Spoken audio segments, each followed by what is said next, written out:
Mga kapuso, 2 hanggang 4 na bagyo ang posibleng mamuo o pumasok sa Philippine Area of Responsibility sa dating na buwan ng Agosto. Ayon po sa Pag-asa ay may posibilidad mag-landfall ang potential na bagyo dito po sa may Cagayan Valley Region. May chance ring dadan yan sa hilaga ng Batanes at dediretso naman sa bansang China. Hindi pa po tapos ang Hulyo at may binabantayang low pressure area sa coastal waters ng Rapu-Rapu Island, Albay.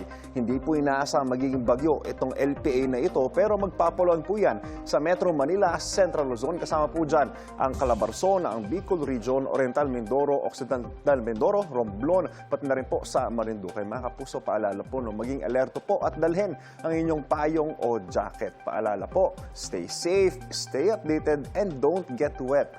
Ako po si Anjo Pertiera. Know the weather before you go. Para Mark Safe lagi. Mga kapuso.